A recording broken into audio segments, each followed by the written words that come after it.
अस्सलामुअलैकुम, this is Moeed Pirzada in Washington.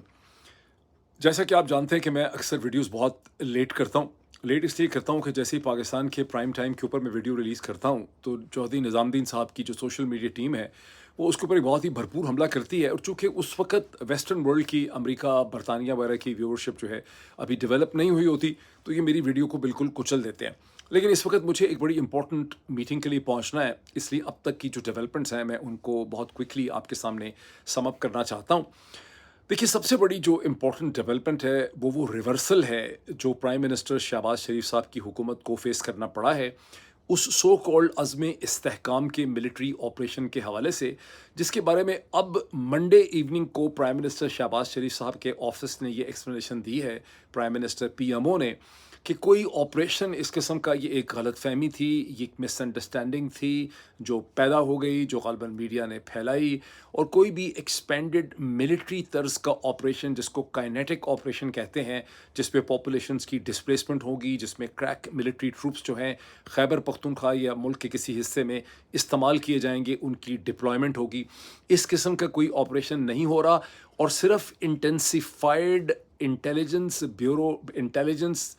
जो based operations हैं, जिसको आईबीओस कहते हैं, उनकी फ्रीक्वेंसी में, उनकी इंटेंसिटी में इजाफा कर दिया जाएगा। ये एक क्लैरिफिकेशन जो है वो दी गई है। और दूसरी तरफ से इसी हुकूमत के डिफेंस मिनिस्टर, जो एक इंतहाई कंट्रोवर्शियल शख्सियत हैं, जिनकी मेरी नज़र में और आप में से बहुत से लोगों की नज़र में कोई क्रेडिबिलिटी नहीं है, ख्वाजा आसिफ साहब की, वो अब कह रहे हैं कि तहरीक इंसाफ और बाकी सारी सियासी जमातों को इस सो कॉल्ड ऑपरेशन, अभी क्लियर नहीं है, बिकॉज प्राइम मिनिस्टर के ऑफिस से ये कहा गया है कि ये एक ऑपरेशन है ही नहीं है, ये एक विजन इस्तेहकाम पाकिस्तान का है। अच्छा, ज़हन में रखिए कि वैसे अली अमीन गंडापुर ने जब अडयाला जेल के बाहर खड़े होकर बात की, 17-18 मिनट की प्रेस टॉक की थी उन्होंने, और वो एपेक्स कमेटी के हवाले उन्होंने बयान किया इमरान खान से मिलने के बाद। उन्होंने कहा कि मेरे सामने किसी ने एक ऑपरेशन की बात नहीं की है, हमारे सामने एक पॉलिसी और एक विजन और एक रिवॉर्ड की जो है वो बात हुई है। तो ये ऐन मुमकिन है कि ये कन्फ्यूजन फैली है, और ये कन्फ्यूजन लेकिन कन्फ्यूजन जो है वो फैलाई गई है, बिकॉज अब से थोड़ी देर पहले मैंने एक रिकॉर्डिंग की गैंग ऑफ फोर की, जो मैं ख़ाली 1 डेढ़ घंटे में आपके सामने आ जाएगा। जो गैंग ऑफ फोर की रिकॉर्डिंग है, उसमें वजाहत सईद जो है, उन्होंने कैटेगोरिकली कहा कि उन्होंने ऐसा मटेरियल, ऐसा प्रोपेगेंडा मटेरियल देखा जो हुकूमत की तरफ से या इदारों की तरफ से इशू किया गया, जिसमें गीत हैं, तराने हैं, वीडियोस वगैरह दिखाई गई, कि कैसे एक बार फिर एक ग्रैंड मिलिट्री ऑपरेशन जो शुरू हो रहा है। इसी तरह से अब से 24-36 घंटे पहले डॉन के अंदर, ट्रिब्यून के अंदर, द न्यूज़ इंटरनेशनल में ऑपरेशन अज़्म इस्तेहकाम के हवाले से जो स्टोरीज़ छपी, ज़ाहिर है ये स्टोरीज़ कहीं खुद से नहीं आ रहे, ये रिपोर्टर्स, कॉरेस्पॉन्डेंट या एडिटर्स या अखबार जो हैं, इन्होंने खुद से स्टोरीज़ नहीं क्रिएट की। हुकूमती ज़राए ने उनको एपेक्स कमेटी की मीटिंग से पहले और उसके फ़ौरन बाद ब्रीफ ही इस तरह से किया था, बिकॉज अखबारी रिपोर्टर्स जो हैं वो खुद से एपेक्स कमेटी के अंदर मौजूद नहीं थे। तो इन्होंने एक ऑपरेशन का तस्वर ज़रूर दिया, जिसका नाम भी आप देखते हैं कि इस किस्म का रखा, कि जिसमें चीनियों को इनका मकसद था कि खुश करना है, चीनियों के कंधे के ऊपर रख के इन्होंने इस बंदूक को चलाने की कोशिश की, जब इन्होंने उसको अज़्म इस्तेहकाम का नाम दिया। लेकिन अब ये इससे बैकआउट कर गए हैं, ये कह रहे हैं विजन है। एक तरफ प्राइम मिनिस्टर की टीम कह रही है, प्राइम मिनिस्टर का ऑफिस पीएमओ कहता है कि ये महज एक विजन है, इसमें काइनेटिक मिलिट्री ऑपरेशन नहीं है। ख्वाजा आसिफ फिर भी लफ्ज़ इस्तेमाल ऑपरेशन का कर रहे हैं कि इसके हवाले से ब्रीफ किया जाएगा। और तीसरी तरफ से द न्यूज़ इंटरनेशनल जो अखबार है, जो जंग और जियो से मुंसलिक है, उसमें स्टोरी ये है कि प्राइम मिनिस्टर की कैबिनेट जो है, उसने इस अज़्म इस्तेहकाम ऑपरेशन की अप्रूवल जो है वो दे दिया है। तो अभी भी कन्फ्यूजन है कि जिसको ऑपरेशन है, ये विजन है, ये क्या चीज़ है। और जहाँ तक इंटेलिजेंस बेस्ड ऑपरेशन का ताल्लुक है, तो गुज़िश्ता 2 बरस से हम मुसलसल देख रहे हैं कि ये जितनी भी एंगेजमेंट होती है पाकिस्तान की लॉ इन्फोर्समेंट एजेंसीज़ के दरमियान में, खा वो एफसी हो या पुलिस हो, ज़ाहिर है वो इंटेलिजेंस बेस्ड ऑपरेशंस ही हैं। अगर सिर्फ इंटेलिजेंस बेस्ड ऑपरेशंस को आपने इंटेंसिफाई ही करना था,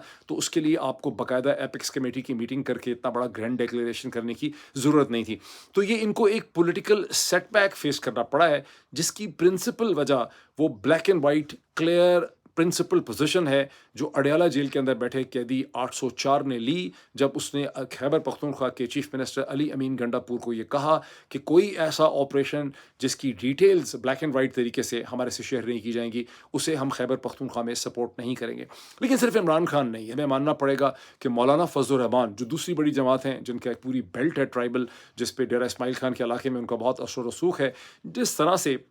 मौलाना फजल रहमान ने और JOF की लीडरशिप ने इसकी तनकीद की, जिस तरह सेनेट के अंदर ANP की लीडर एमल वली खान ने इसकी तनकीद की, और जमात इस्लामी के हाफिज़ नईम, जिनसे तवक्को नहीं थी, लोग ये समझ रहे थे कि जमात इस्लामी सेनेटर मुश्ताक जो हैं, जो जमात इस्लामी के एक सेनेटर हैं, जिन्होंने फ़लस्तीन के हवाले से धरना दिया हुआ था डी चौक के आगे पीछे, तो जब उन्होंने एक स्ट्रॉन्ग पोजीशन ली थी इस अज़्म इस्तेहकाम ऑपरेशन के हवाले से, बहुत शदीद उन्होंने मुखालफत की, तो बहुत से लोग ये समझ रहे थे कि शायद जमात इस्लामी जो है वो सेनेटर मुश्ताक से अपने आप को डिस्टेंस कर लेगी और थोड़ी सी मुनाफ़कत करेंगे। लेकिन आफरीन है जमात इस्लामी पे, उन्होंने बिल्कुल प्रिंसिपल पोजीशन ली। उन्होंने कहा कि पिछले ऑपरेशंस का कोई नतीजा नहीं निकला, हम ऑपरेशंस की मुखालफत करते हैं, इसमें पार्लियामेंट को, आवाम को, लोगों को, सियासी जमातों को कॉन्फिडेंस में नहीं लिया गया। तो ये वो रेजिस्टेंस है पॉलिटिकल। और फिर सोशल मीडिया पे मेरी तरह के लोगों ने इसके तमाम खद्दो-खाल को वाज़े किया, इसकी गलतियाँ पॉइंट आउट की, और मेरा तो क्लियर एनालिसिस यही था कि ये एक पॉलिटिकली मोटिवेटेड सियासी मकासद के ज़रिए एक ऑपरेशन बना रहे हैं,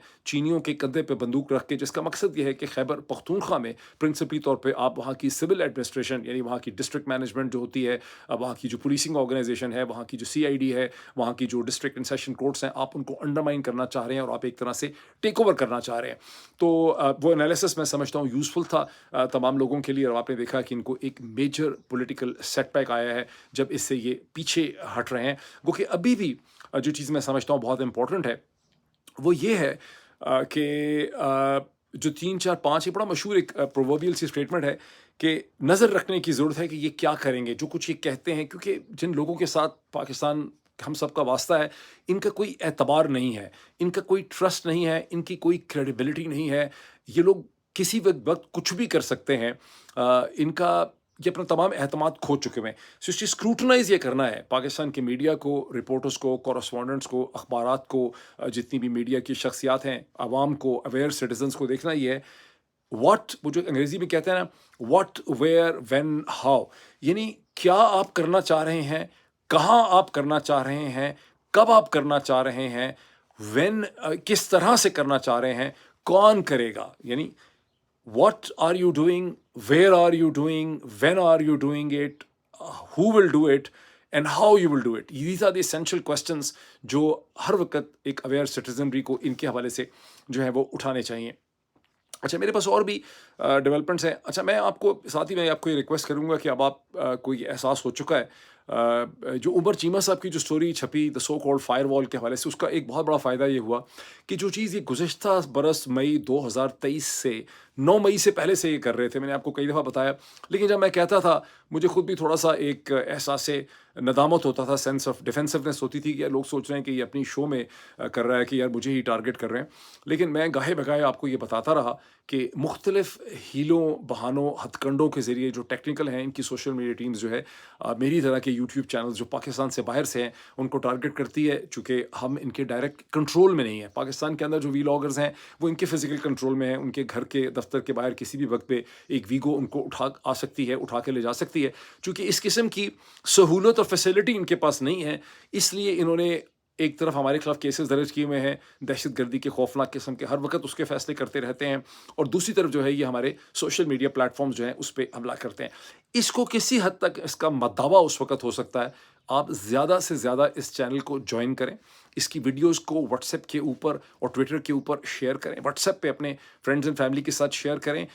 इसको लाइक करें, इसको स्प्रेड करें। और उसके अलावा जो एक और चीज़ जिसकी मैं वीडियो आपको दिखाऊंगा कि कुछ दोस्तों ने, अहबाब, मेहरबानों ने वीडियोस बना के मुझे भेजी हैं, जो मैं आपसे एक और वीडियो में शेयर करूंगा कि किस तरह से ये एक एविडेंस है, इस एविडेंस को डॉक्यूमेंट करना बड़ा ज़रूरी है, ऐनुल यकीन जिसे कहते हैं, कि किस तरह से जैसे ही इस चैनल की वीडियो पे लोग क्लिक करते हैं वहाँ बफरिंग शुरू हो जाती है, और ये इन्होंने एक ऐसा सॉफ्टवेयर डेवलप किया है जो पैकेट डाटा पैकेज के दरमियान में इंटरफेयर करता है। लेकिन अगर आप VPN इस्तेमाल करते हैं तो आपको इससे आज़ादी मिल जाती है, VPN लगा के आप इस चैनल को बहुत आसानी से देख सकते हैं। लेकिन ज़ाहिर है हर शख्स जो है वो VPN नहीं देख सकता, नहीं इस्तेमाल कर सकता, लेकिन VPN से आप लगाते हैं, अब तक की जो सूरत हाल है, तो ज़ाहिर है कि आपको इस रुकावट से जो है इसको निजात आपको इससे मिल जाती। इस चीज़ को डॉक्यूमेंट करने की ज़रूरत है, इसकी छोटी छोटी वीडियोज़ बनाएं, जहाँ जहाँ आप देखते हैं कैसा होता है बफरिंग का, उसको ट्विटर के ऊपर शेयर करें, अगर आपके पास मेरे तक एक्सेस है मुझ तक शेयर करें, और हम इसे इंटरनेशनल ऑर्गेनाइजेशंस तक लेके जाएंगे, यूट्यूब के पास लेके जाएंगे, फ्रीडम हाउस के पास लेके जाएंगे,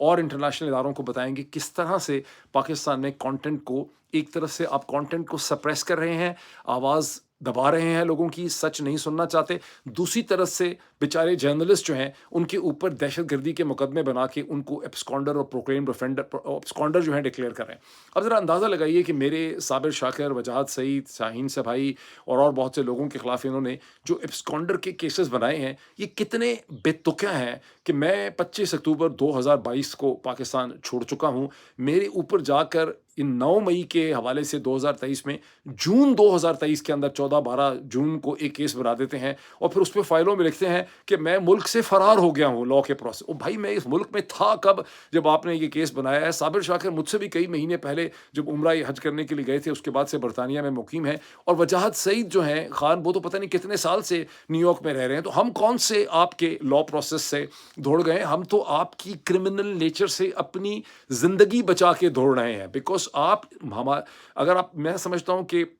یہ بڑی کھل کے کہنے کی ضرورت ہے کہ جن لوگوں اور عناصر سے ہمارا واسطہ پڑا ہے یہ دنیا کے بدترین کرمنلز ہیں جنہوں نے ایک ریاستی ڈھانچے کے اوپر قبضہ کیا ہوا ہے، جو مسلسل قانون کا لفظ استعمال کر رہے ہیں. اور صورتحال یہ ہے کہ کوئی جو ہے ان میں یعنی آپ اس صرف سے میں حیران ہوں ان جج صاحبان کو جو اس قسم کے فیصلے ان کے کہنے کے اوپر کرتے ہیں، یا وہ پولیس آفیسرز جو یہ فیصلے کرتے ہیں. او بھائی کب ہیں ہم اس ملک میں جب آپ کیسے ہاتھ ٹوٹے ہوئے ہیں آپ کے؟ کس طرح سے آپ لکھ دیتے ہیں فائل کے اوپر کہ یہ لوگ ملک سے دوڑ گئے ہیں یا ابسکانڈ کر گئے ہیں؟ آپ کے سامنے امیگریشن کا، آپ کے سامنے ایف آئی اے کا، آپ کے سامنے ایئرپورٹ کا ریکارڈ نہیں ہے، وہ بھی لگا ہوا فائلوں کے اندر کہ بھئی یہ لوگ چلے گئے ہوئے ہیں اکتوبر سے، پھر بھی آپ کہہ رہے ہیں کہ یہ ابسکانڈ کر گئے. تو شرم ان کو جو ہے وہ بالکل نہیں آتی. انڈر دا سرکمسٹانسز ان کی ہر چیز کو بہت غور سے دیکھنے کی ضرورت ہے. ابھی میں تھوڑا سا سپریم کورٹ کی طرف میں آنا چاہتا ہوں، جہاں میں نے پچھلے ویلاگ میں آپ کو یہ کہا تھا کہ قاضی فائز عیسیٰ صاحب نے آنریبل جو چیف جسٹس ہیں سپریم کورٹ کے، انہوں نے کہا تھا کہ ٹیوزڈے کے دن ہر صورت ہم اس ہیئرنگ کو، ڈسکشن کو جو ہو رہی ہے ریزرو سیٹس کے حوالے سے پاکستان تحریک انصاف اسٹروک سنی اتحاد کونسل، اس سے ہم نے ٹیوزڈے کے دن وائنڈ اپ کرنا ہے اور ٹیوزڈے سے آگے اس کو ویڈنسڈے تک نہیں جانا چاہیے. لیکن وہ ڈسکشن وائنڈ اپ نہیں ہو سکی اور اب اس کو ایک ڈیفر کر دیا گیا ہے، ایڈجورن کر دیا گیا ہے ٹل تھرسڈے. اور تھرسڈے کے دن 10:30 یا 11:30 بجے دوبارہ سپریم کورٹ اس حوالے سے ریزیوم کرے. کیا وجہ ہے کہ یہ ڈسکشن کو وائنڈ اپ نہیں کر سکے؟ اس کی وجہ ہے کہ جو ڈسکشن ہوئی ٹیوزڈے کے دن میں وہ بڑی جو ہے نا وہ ٹاکسک ہو گئی. وہ ٹاکسک اس لیے ہو گئی کہ وہاں پر 3 مرد حق آپ کہہ لیں، وہاں 3 اسٹرانگ آوازیں ہیں اس وقت سپریم کورٹ کے اندر. ایک led by Athar Minallah صاحب، justice honourable Athar Minallah, justice Munib Akhtar and justice Ayesha Malik, جو مسلسل اس سپریم کورٹ کے باقی جو 10 جج صاحبان ہیں اور جو وکلا ہیں اور پورا جو میڈیا اس کو دیکھ رہا ہے اس کو یاد کروا رہے ہیں کہ سارے مسائل کا جو جڑ ہے، جو سارا پیدا مسئلہ ہوا ہے ریزرو سیٹس کا، جو سارا جھگڑا کھڑا ہوا وہ اس وقت ہوا جب سپریم کورٹ نے 13 جنوری کو تحریک انصاف سے بلے کا نشان لے لیا. اور وہاں پر قاضی فائز عیسیٰ صاحب جو ہیں وہ شدید ڈیفینسو کے اوپر ہیں. جیسے کہ میں نے اپنے پچھلے 2-3 ویلاگس میں آپ کو وضاحت کی، قاضی فائز عیسیٰ صاحب گزشتہ چند ہفتوں سے صرف اپنے آپ کو ڈیفینڈ کر رہے ہیں. وہ بار بار اپنے 13 جنوری 2024 کا جو فیصلہ تھا جس میں تحریک انصاف کا بلہ چھین لیا، جہاں سے یہ تمام تر مسائل جو ہیں وہ پیدا ہوئے، اس کو ڈیفینڈ کرتے ہیں. آج انہوں نے اطہر بن اللہ کو یہ کہا کہ آپ اس فیصلے کا یہاں پر ذکر کریں ہی نہ، کیونکہ اطہر بن اللہ بار بار اس کا ذکر کرتے ہیں. قاضی فائز عیسیٰ صاحب کہتے ہیں اس کا ذکر ہی نہ کریں، بیکاز سپریم کورٹ کے ایک فیصلے کو دوسرے بینچ کے سامنے، فیصلے کے سامنے اس کو ذکر ہی اس کا نہیں کیا جا سکتا. آپ اندازہ لگائیں کہ قاضی فائز عیسیٰ صاحب کس قسم کی لاجک جو ہے یہاں پہ ڈھونڈ رہے ہیں. اور افسوس کی بات یہ ہے کہ قاضی فائز عیسیٰ صاحب نے جو 13 جج صاحبان کا فل کورٹ کا بنایا اس میں صرف 3 اب تک آوازیں ایسی ہیں جو میں دیکھ رہا ہوں. اس میں ایک اطہر بن اللہ صاحب کی آواز ہے، ایک منیب اختر صاحب کی آواز ہے، ایک عائشہ ملک صاحبہ کی آواز ہے جو ان کو ریزسٹ کر رہی ہے. ادروائز باقی سب لوگ جو ہے وہ قاضی فائز عیسیٰ صاحب کے ساتھ ہاں میں ہاں ملانے کی کوشش کر رہے ہیں. قومیں کیسے تباہ ہوتی ہیں؟ اگر آپ نے کوئی اس پہ کوئی لمبی جوڑی کتاب پڑھنے کی اب آپ کو ضرورت نہیں رہے گی. قومیں اس طرح سے تباہ ہوتی ہیں کیونکہ یہ سپریم کورٹ کا جو فل بینچ ہے، جو فل کورٹ بینچ ہے، یہ در حقیقت سپریم کورٹ کا سو کالڈ ضمیر ہے. یہ اس کا کانشس ہے، یہ اس کے کانشس کی آواز ہے. اگر یہ ضمیر کے حالات ہیں کہ آپ کو حقیقتیں سامنے نظر آ رہی ہیں لیکن آپ اتنے ڈرے ہوئے ہیں اپنے مختلف مفادات کی وجہ سے کہ آپ حق کی خاطر، سچائی کی خاطر آواز نہیں اٹھا سکتے، تو پھر اس ملک کا کیا ہوگا؟ اور ڈو دا رائٹ تھنگ کا جو یہ ہے نا کہ you have to do the right thing, اس میں قرآن، بائبل، تورا اور گیتا اور جتنی دنیا کا قوانین ہے وہ سب اکٹھے ہو جاتے ہیں کہ ہر شخص کی جو کسی بھی پوزیشن آف رسپانسبلٹی میں ہے اس کی ذمہ داری ہے کہ آپ نے ایک صحیح فیصلہ کرنا ہے. آپ اپنے گرد و نواح میں आगे पीछे देखें पाकिस्तान में, क्या यहाँ कोई भी शख्स, खा वो डिप्टी कमिश्नर हो या वो मैजिस्ट्रेट हो या वो सेशन कोर्ट का जज हो या एटीसी का जज हो या हाई कोर्ट के जज हो या बार एसोसिएशंस के लोग हों या सरकारी मुलाजमीन हो, क्या ये सही फैसले कर रहे हैं जो as per the law and constitution इनको करने हैं? तो वो ये सुप्रीम कोर्ट का जो अलविया है वो हमारे सामने है। देखें कि क्या ये करते हैं। एक बड़ी इंटरेस्टिंग और बहुत इंपॉर्टेंट इंटरनेशनल डेवलपमेंट है जिसका जिक्र आज के दिन ज़रूर करना चाहिए। Julian Assange the founder of the WikiLeaks जो हैं उनको बिल आखिर 14 बरस के बाद रिहाई मिली है। Maximum security prison Belmarsh London में वो थे, वहाँ से उनको रिहाई मिली है। He has walk free. वो एक जहाज़ में बैठे 24 जून को और वो पैसिफिक आइलैंड में नॉर्दर्न मरीना आइलैंड जो यूएस टेरिटरी है वहाँ पहुँच रहे हैं एक प्ली बार्गेनिंग के नतीजे में, जहाँ पे जाके वो कन्फेस करेंगे कि हाँ एक सिंगल काउंट कि मुझे डॉक्यूमेंट्स मिले थे यूएस मिलिट्री सीक्रेट्स के, उन डॉक्यूमेंट्स को मैंने पब्लिश किया। प्ली बार्गेनिंग ये है कि उसके बाद उनको एक 5 साल 2 महीने की 62 मंथ्स की उनको सज़ा दी जाएगी, लेकिन वो 62 मंथ्स की प्ली बार्गेनिंग ये है कि वो सज़ा पहले ही काट चुके हैं और इस इंडाइटमेंट के प्रोसेस और सज़ा के बाद वो एक डील ये हुई है जिसमें मैं समझता हूँ कि ऑस्ट्रेलियन गवर्नमेंट ने भी रोल प्ले किया, दुनिया भर की तंजीमों ने रोल प्ले किया, यूनाइटेड नेशन ने रोल प्ले किया और वो वहाँ से फिर he will be walk free and he will basically be heading back to Australia as a free person, जहाँ उनकी बीवी स्टेला जो है वो उनका वेट कर रही है। ऑस्ट्रेलिया के जो प्राइम मिनिस्टर हैं मौजूदा एंथनी एल्बनीज़, उनका इसमें बड़ा रोल है। वो पहले अपोजिशन लीडर थे, वो जूलियन असांज के केस को समझते थे और एज ऑस्ट्रेलियन प्राइम मिनिस्टर बने वो 2022 में और उन्होंने इस मसले को हल करने में बड़ा इंपॉर्टेंट रोल प्ले किया। ये आज का जो दिन है जिसमें जूलियन असांज जो है उसको रिहाई मिल चुकी है, एक प्ली बार्गेनिंग हो चुकी है, ये इंटरनेशनल लॉ के लिए और जर्नलिज्म के लिए और विकी लीक्स का जो बहुत इंपॉर्टेंट उन्होंने रोल प्ले किया दुनिया की तारीख में, उसके लिए बड़ा इंपॉर्टेंट दिन है। आपको इसके बारे में पढ़ना चाहिए, इसको सेलिब्रेट करना चाहिए। तो ये अब तक की मेजर जो मतलब डेवलपमेंट्स हैं मैंने इसमें आपको सारा एक्सप्लेन कर दिया है। बाकी मैं एक वीडियो करूँगा, मैं आपको दिखाऊँगा कि किस किस तरह से जो सो कॉल्ड इनका